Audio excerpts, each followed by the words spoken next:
আলাইকুম ওয়া রাহমাতুল্লাহি ওয়া বারাকাতুহু। আমি আলমগীর হোসেন। ভিডিওটি স্কিপ না করে পুরো ভিডিও দেখতে থাকুন। আমার আজকের ধারাবাহিক ক্লাসের 10 নাম্বার পর্বের আজকের আলোচনা বিষয় হচ্ছে ফাইনাইট ভার্ব গুলোকে কিভাবে টেন্সে ধারাবাহিকভাবে ব্যবহার করা যায় অর্থ সহ, সেটা আলোচনা করা। আজকের যে ক্লাসটা আমাদের আছে সেটা হচ্ছে তোমাদের জন্য বড় একটা উপহার। সেটা হলো যে ফাইনাইট ভার্ব অর্থাৎ V1 present form, V2 past form এবং কি V6 অর্থাৎ যেটা আসলে তোমাদের জন্যই তৈরি করা। V6 মানে হচ্ছে অক্সিলিয়ারি ভার্বের সাথে V3, V4, V5 এদের সমন্বয়ে কিভাবে আমরা বাক্য তৈরি করতে পারি এর একটা ধারাবাহিক সম্পূর্ণ আলোচনা থাকছে আজকের আমাদের এই ক্লাসে। মনোযোগ সহকারে দেখতে থাকো। আমরা গত ক্লাসে পড়িয়েছিলাম যে ফাইনাইট ভার্ব আর নন ফাইনাইট ভার্ব গুলো। ফাইনাইট ভার্ব গুলো হচ্ছে V1, V2, V6 আর নন ফাইনাইট ভার্ব গুলো হচ্ছে V3, V4, V5। এখন আজকে আমরা টেন্সের মাধ্যমে ফাইনাইট ভার্ব অর্থাৎ যে ভার্ব গুলো দিয়ে বাক্য তৈরি করা হয় অর্থাৎ টেন্স গঠিত হয় ওই ধরনের ভার্ব আমরা আজকে ব্যবহার করব। আর এটার সাথে সাথে আমরা আরেকটা জিনিস খেয়াল করব যে বাংলায় কোন ধরনের বাক্যের ক্ষেত্রে আমাদের এই ফাইনাইট ভার্ব গুলোর কোন রূপ ব্যবহার করা হয়। আসলে আমরা এটা যদি ব্যালেন্স করতে পারি তাহলে কেবলমাত্র আমরা সুন্দর সুন্দর বাক্য তৈরি করতে পারবো নিজেরাই। আর এই বাক্যগুলোকে বড় করার জন্য, আরো টেনে টেনে বড় করার জন্য তোমাদের সামনে আরো গুরুত্বপূর্ণ ক্লাস থাকছে, সেটা হচ্ছে প্রিপোজিশন। এই প্রিপোজিশন গুলোকে আমরা বাক্যে ব্যবহার করে বাক্যগুলোকে সুন্দর করে বড় করে আমরা মানুষের কাছে আমাদের নিজের মতামত উপস্থাপন করব।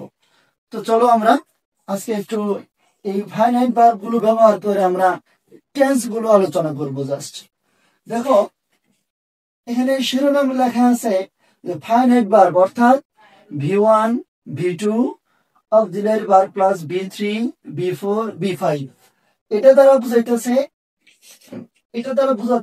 V6।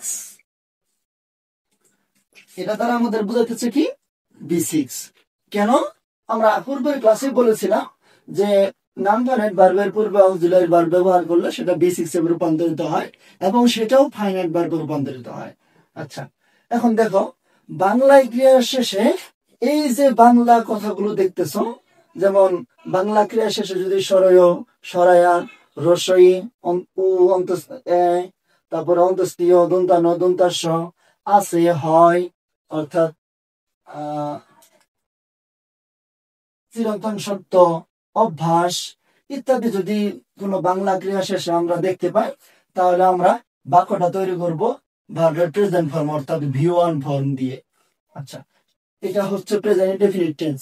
আমরা সাধারণত বাক্য তৈরি করার জন্য কথাগুলো ক্লাসগুলো করতেছি, ক্লাসটা শুরু করছি বিদায় আমরা শুধুমাত্র বাক্য তৈরির ক্ষেত্রে আমরা এটা ব্যবহার করব। তারপরে দেখো কোন ক্রিয়া শেষে যদি ল, লে, লাম, লেন, ত, তে, তাম, টেন ইত্যাদি যদি থাকে তাহলে আমরা ওই বাক্যটাকে সাবজেক্টের পরে ভার্ব V2 অর্থাৎ পাস্ট ফর্ম ব্যবহার করে আমরা বাক্যটা তৈরি করতে পারি। তৃতীয়ত আসো, যদি ক্রিয়ার শেষে, বাংলায় ক্রিয়ার শেষে, আমরা জানি বাংলা বাক্যের ক্ষেত্রে ক্রিয়া থাকে শেষে, সবার শেষে ক্রিয়া থাকে। ওই ক্রিয়ার শেষ অক্ষর যদি ব, বে, বা, বি, বেন ইত্যাদি থাকে তাহলে আমরা সাবজেক্ট তো সব বাক্যের মধ্যেই বসে, শুধু উইল প্লাস V1 অর্থাৎ উইল প্লাস ভার্বের বেস ফর্ম ব্যবহার করে আমরা বাক্যটিকে সুন্দরভাবে তৈরি করতে পারি। আচ্ছা, তারপরে আসো বা কোন ক্রিয়া শেষে যদি বাংলা ক্রিয়া শেষে এসো, এসি, এসেন, এসিস অথবা ইয়াছ, ইয়াছি, ইয়াছেন এই টাইপের কোন সাউন্ড যদি আমরা কোনো বাক্যের বাংলা ক্রিয়া শেষে পাই তাহলে আমরা ইংলিশের ক্ষেত্রে সাবজেক্টের পরে have, has R plus V3 এই দুইটা ব্যবহার করে আমরা বাক্যটা তৈরি করে ফেলতে পারি। আচ্ছা, তারপরে আসো এই ল লে লাম লেন অথবা ইয়া ছিল ইয়া ছিলি এইগুলো এটা কিন্তু অবশ্যই পাস্ট ইনডিফিনিট, যেমন এই ল লে লাম লেন ততে তামতেন এটার সাথে মিলে যায়, অর্থাৎ এটা আর হচ্ছে এটা, এই দুইটা, অর্থাৎ পাস্ট, এটা হলো পাস্ট ইনডিফিনিট টেন্স, এটা হলো পাস্ট পারফেক্ট টেন্স। এই দুইটা বাংলার ক্ষেত্রে চেনার উপায় একই, কিন্তু ইংলিশে আমরা ভি2 দিয়েও লিখতে পারি, আবার হ্যাভ প্লাস বি3 দিয়েও লিখতে পারি, এটা আমাদের ইচ্ছা। দুইটা টেন্সই প্রায় একই, বাংলার ক্ষেত্রে কোনো পার্থক্য নাই। আচ্ছা, তারপর আসো, যদি সে বাংলা ক্রিয়া শেষে ইয়া থাকবো, ইয়া থাকবি, ইয়া থাকবেন ইত্যাদি থাকে, তাহলে উইল হ্যাভ প্লাস বি3 বসবে, বসিয়ে আমরা সহজে বাক্য তৈরি করতে পারি। এখন একটা ম্যাজিক আসে, সেটা হচ্ছে যে আমরা একই সাথে ছয়টা টেন্সকে আমরা তিনটা টেন্সে রূপান্তর করে খুব সহজে আমরা বুঝিয়ে ফেলবো। খুব ভালোভাবে মনোযোগ দিবে যে দেখো, আমরা সাধারণত ছয়টা কন্টিনিউয়াস টেন্স পাই। একটা হলো present continuous, past continuous, future continuous. ঠিক একইভাবে আবার present perfect continuous, past perfect continuous, future perfect continuous. এই ছয়টা কন্টিনিউয়াস টেন্সের ভিতরে একটা সুন্দর মিল আছে। মিল বলতে হচ্ছে তিনটাই কন্টিনিউয়াস টেন্স, কিন্তু পার্থক্য হচ্ছে সামান্য। কিভাবে? বাংলায় চেনার উপায় কিন্তু কোনো পার্থক্য নেই। বাংলা দেখে যদি আমরা চিনি, তাহলে ক্রিয়ার শেষে ছ, ছি, ছেন, ছিস অথবা তেসো, তেসি, তেসেন এই সাউন্ড গুলো থাকবে বাংলা ক্রিয়ার শেষে। কিন্তু ইংলিশের ক্ষেত্রে যদি সময়ের উল্লেখ না থাকে, নির্দিষ্ট কোনো বা অনির্দিষ্ট কোনো সময়ের উল্লেখ না থাকে, তাহলে আমরা শুধুমাত্র এম অথবা ইজ আর এদের পরে ভার্বের সাথে আইএনজি যোগ করে বাক্যটা তৈরি করতে পারি।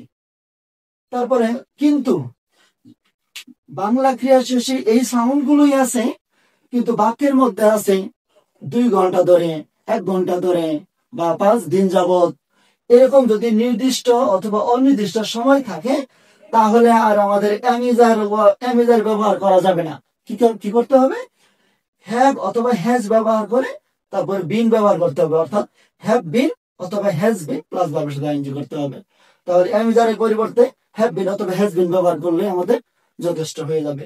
আর যেটা নির্দিষ্ট সময় বা অনির্দিষ্ট সময়, এটা নিয়ে আমরা পরবর্তীতে আলোচনা করব। দ্বিতীয়ত আসা পাস্ট কন্টিনিউয়াস, অর্থাৎ যদি ক্রিয়া শেষে ছিল, ছিলি, ছিলেন, ছিলাম, ছিলেন, ছিলাম ইত্যাদি থাকে, ঠিক একইভাবে আমরা ওয়াজ, এটা হলো পাস্ট কন্টিনিউয়াস। অতীতে চলমান কাজ বোঝানোর জন্য এই চিহ্নগুলো বাংলা ক্রিয়া শেষে থাকে। এখন কথা হচ্ছে, আমরা ইংলিশে টেন্স তৈরি করার সময় ওয়াজ আর প্লাস ভার্বের সাথে আইএনজি ব্যবহার করব, আর যদি সময় উল্লেখ থাকে তাহলে হ্যাড বিন ব্যবহার করব, জাস্ট পূর্বের মতোই।